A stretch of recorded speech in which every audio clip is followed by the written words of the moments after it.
নমস্কাৰ সকলোকে স্বাগতম জনাইছো ভূপতি এডুকেশ্যন চেনেললৈ। আজি আমি সংগবল তথ্যৰ বহুলক উলিয়াবৰ আমি সূত্ৰটো আমি প্ৰথমতে মনত ৰাখিম। তাৰ পিছত আমি অনুশীলনীৰ অংককেইটা কৰিম। তো আমাৰ প্ৰথমতে আমি যেটো আমাৰ শ্ৰেণী অন্তৰাল আৰু আমাৰ বাৰম্বাৰতা দিয়া থাকিব। তাৰ ভিতৰত সৰ্বোচ্চ বাৰম্বাৰতাটো আমি ল'ব লাগিব আৰু সেইটোই হ'ব বহুলক শ্ৰেণী। যেনেকৈ এইটো উদাহৰণত ইয়াতে সৰ্বোচ্চ বাৰম্বাৰতা কিমান আছে 7 8 2 2 1 গতিকে বাৰম্বাৰতা সৰ্বোচ্চ হৈছে 8। গতিকে ইয়ালে বহুলক শ্ৰেণীটো আমাৰ হ'ব 3 5। ইয়াৰ পৰা আহিব আমাৰ সূত্ৰটো বহুলক সমান L plus F1 minus F0 2F1 minus F0 minus F2 whole into H। এইটো হৈছে আমাৰ সূত্ৰটো য'ত L মানে আমাৰ যেটো বহুলক শ্ৰেণী হ'ব সেইটো শ্ৰেণীৰ নিম্ন সীমা। যেনেকৈ এইটো বচন আমাৰ নিম্ন সীমা হ'ব 3। যেটো আমাৰ বহুলক শ্ৰেণী হ'ল তাৰ নিম্ন সীমাটো সৰুটো 3। H হ'ব শ্ৰেণী অন্তৰালৰ দৈৰ্ঘ্যটো কি হ'ব H অৰ্থাৎ 3 আৰু 5 যেটো আমাৰ ডিফাৰেন্স 5 - 3 কৰিলে কিমান হয় 2। গতিকে ইয়াৰ ক্ষেত্ৰত হ'ব 2। গতিকে H হ'ব সেইটো উচ্চতা আৰু F1 হৈছে বহুলক শ্ৰেণীৰ বাৰম্বাৰতা। F1 টো হৈছে আমাৰ যেটো বহুলক শ্ৰেণী হিটোৰে আমাৰ বাৰম্বাৰতা। যেনে ইটোৰ আমাৰ বহুলক শ্ৰেণী 3 5 তাৰে বাৰম্বাৰতা হ'ব F1 মানে হ'ব 8। F0 হ'ব ইয়াৰ আগৰ বাৰম্বাৰতা আৰু F2 হ'ব পিছৰটো অৰ্থাৎ এইটো। যেটো আমাৰ বহুলক শ্ৰেণী তাৰ আগৰটো হ'ব F0 আৰু পিছৰ বাৰম্বাৰতাটো হ'ব F2। গতিকে এইখিনি হৈছে আমাৰ সূত্ৰটো। এতিয়া আমি অনুশীলনী 1 নম্বৰটো কৰিবলৈ চেষ্টা কৰিম। ইয়াতে দিয়া আছে শ্ৰেণী অন্তৰাল দিয়া আছে এইবিলাক আৰু বাৰম্বাৰতা দিয়া আছে।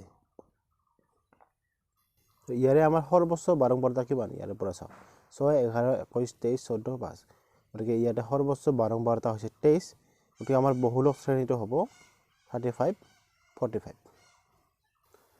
আৰু আমাক ইয়াতে মধ্য আৰু বহুলক দুয়োটা উলিয়াব দিছে আৰু দুয়োটা কেন্দ্ৰীয় মাপৰ তুলনা কৰিবলৈ দিছে আৰু তাৎপৰ্য লিখিবলৈ দিছে। গতিকে আমাৰ ইয়াতে সৰ্বোচ্চ বাৰম্বাৰতা আমাৰ হ'ল 23। ইয়াত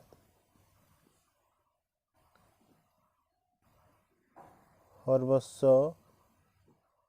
বাৰম্বাৰতা মান 23। তো আমাৰ বহুলক শ্ৰেণীটো হ'ব বহুলক শ্ৰেণীটো হ'ব আমাৰ বহুলক শ্ৰেণীটো হ'ব 35 45। গতিকে ইয়াৰ পৰা আমাৰ L বহুলক শ্ৰেণীৰ নিম্ন সীমা কি হ'ব 35। F1 হ'ব বহুলক শ্ৰেণীৰ বাৰম্বাৰতা 23। F0 হ'ব বহুলক শ্ৰেণীৰ পূৰ্বৱৰ্তী শ্ৰেণীৰ বাৰম্বাৰতা 21। F2 হ'ব পিছৰ বাৰম্বাৰতা 14।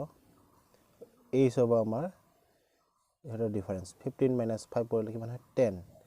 25 - 15 কৰিলে কিমান হয় 10। গতিকে H মানে কি হ'ব 10। এতিয়া আমি সূত্ৰত বহাই দিলে হ'ল বহুলক সমান L প্লাস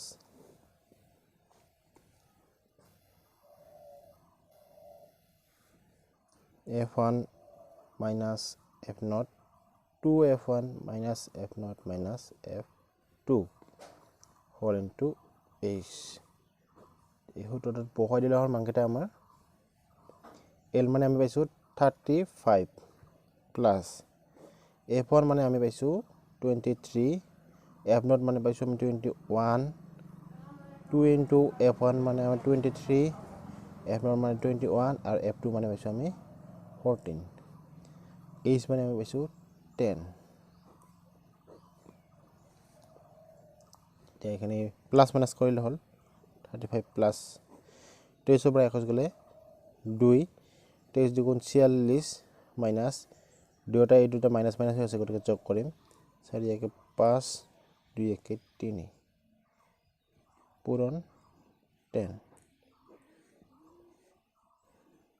35 প্লাস ওপৰত থাকিলে 2 এটা মাইনাস কৰিলে কিমান হ'ব 6 পৰা বাদ গলে 1 6 পৰা থাকিলে 1 ওপৰত থাকিলে 10। 35 প্লাস 2 আৰু 10 পূৰণ কৰিলে 20 তলত থাকিলে 11। এটা 20ক 11ৰে হৰণ কৰিলে হ'ল আমাৰ 11 মেগুণ 11 10 পৰা গ'লে 9 দশমিক দিলোঁ 90 হ'ল আৰু 11 80 বিয়োগ কৰিলে হ'ব ইয়াতে 2 দশমিক কাৰণে 0 আহিল 11 মেগুণ 11 আকৌ 9 হ'ল এনেকৈ আৰু ইয়াতে 0 আহিল আৰু 8 বাদ যাব এনেকৈ ওলাই থাকিব গতিকে আমাৰ এইটো মানটো হ'ব 35 প্লাছ 1.8181 গতিকে এইটো আমি যদি লিখোঁ 35 প্লাছ 1.8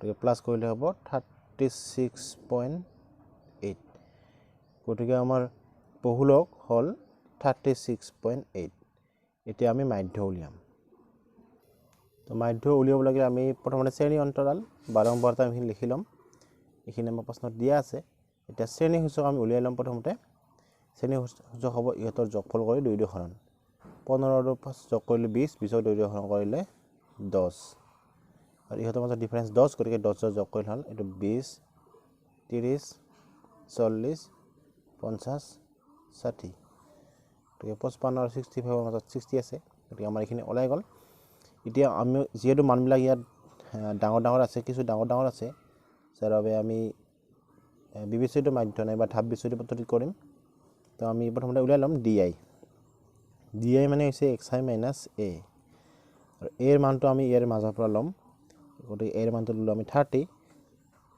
xi মাইনাছ a ৰ মান আমি লৈছোঁ 30 10 পৰা 30 গ'লে মাইনাছ 20 20 পৰা 30 গ'লে মাইনাছ 10 30 পৰা 30 গ'লে 0 40 পৰা 10 এইটো 20 এইটো হ'ব 30 এই অংকটো আমি বিবেচিত মাধ্য পদ্ধতিটো কৰিব পাৰোঁ ইমান ডাঙৰ নহয় মানবিলাক তথাপিও আমি যেহেতু ইয়াতে গোটেইকেইটাক 10ৰে হৰণ যায় আমি আৰু মানবিলাক সৰু কৰিবলৈ চেষ্টা কৰিম গতিকে আমি ধাপ বিচ্যুতি পদ্ধতি কৰিম যাৰ বাবে আমাক লাগিব ইউ আই মানে হৈছে di/h য'ত আমি h টো ল'ম গোটেইকেইটাকে 10ৰে হৰণ যায় h মানে আমি লৈছোঁ 10 এতিয়া 10ৰে 20 হৰণ কৰিলে -2 10 × 10 0 10ৰে 10ক একবাৰ যায় 20ক 2 30ক 3 গতিকে আমাৰ শেষত লাগিব fi আৰু ui পূৰণ এতিয়া 6 1 2 গুণ 12 11 মেগুণ 11 21 0 গুণ 0 23 1 গুণ 23 14 2 গুণ 28 5 3 গুণ 15 এতিয়া আমাৰ শেষত লাগে সামেশন fi এইটো প্লাস কৰা 4 5 9 3 12 13 14 14 6 20 থাকিল 2 3 4 5 6 7 8 এখানে আছে আরখি তাৰপিছত আমাৰ সামেশন লাগিব fi ui ইয়াতে সোয়া এতিয়া প্লাস খিনি প্লাস কৰা 5 দিনে 8 8 16 6 হাৰি থাকিল 1 2 3 4 5 6 প্লাস কৰিলে এখানে 66 আৰু এখানে প্লাস কৰিলে কিমান হ'ব 2 1 3 2 2 23 হ'ব এখানে হ'ব 23 এখানে হ'ব মাইনাস 6 পৰা 3 গেলে 3 6 পৰা 2 গেলে 4 প্লাস 43 হল আমাৰ মান therefore মাধ্য u বার হ'ব summation fi ui summation fi ইমানটো 43/80 গতিকে আমাৰ x বার ইকুয়াল টু হ'ব a প্লাস s u বার এর মানটো আমি ধৰিছো 30 প্লাস u বাৰ আমি পালো 43/80 আৰু h টো আমি ইয়াতে কিমান আছে h সমান 10 গতিকে শূন্য শূন্য কটা কটা যায় 8 ৰে এইটো হৰণ কৰিলে কিমান পাব যাব 8 গুণ যে হৰণ কৰো 8 গুণ 48 6 বাৰ না যাব 5 বাৰ যাব 5 8 গুণ 40 30 দশমিক দিলে 30 3 গুণ 24 6 8 7 গুণ 56 4 40 8 5 গুণ 40 গতিকে আমাৰ মানটো হয় 5.375 এইখিনি মান যোগ কৰিলে হ'ব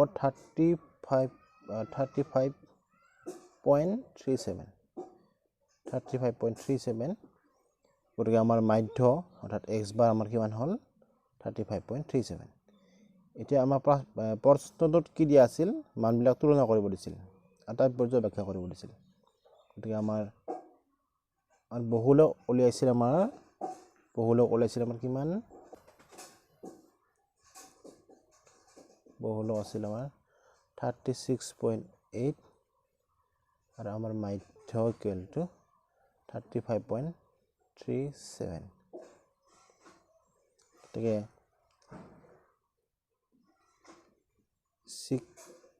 চিকিৎসালয়ত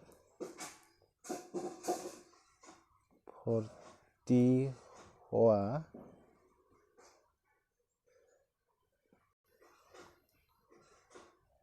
ৰোগীসকলৰ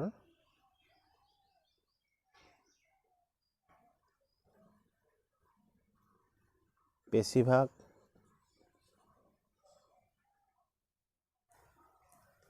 ৰোগীৰ বয়স প্ৰায় 36.8 বছৰ এটো হ'ব আমাৰ বহুলক আৰু চিকিৎসালয়ত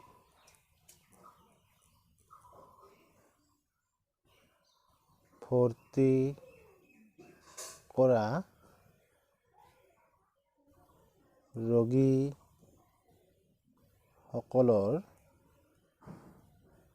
গড় বয়স হ'ব 35.37 বছৰ গতিকে আমাৰ বহুলকটো হ'ব এইটো 36.8 অৰ্থাৎ চিকিৎসালয়ত ভৰ্তি হোৱা ৰোগীসকলৰ বেছিভাগৰ ৰোগীৰ বয়স প্ৰায় 36.8 আৰু চিকিৎসালয়ত ভৰ্তি কৰা ৰোগীসকলৰ গড় বয়স হ'ব 35.37 বছৰ গতিকে এইখিনি হ'ব আমাৰ 14.1 অনুশীলনীৰ 1 নম্বৰ প্ৰশ্নটোৰ উত্তৰ তো বন্ধুসকল ভিডিঅ'টো চাই যদি ভাল লাগিছে লাইক কৰিব আৰু চেনেলটো যদি এতিয়ালৈকে ছাবস্ক্ৰাইব কৰা নাই ছাবস্ক্ৰাইব কৰি ল'ব ধন্যবাদ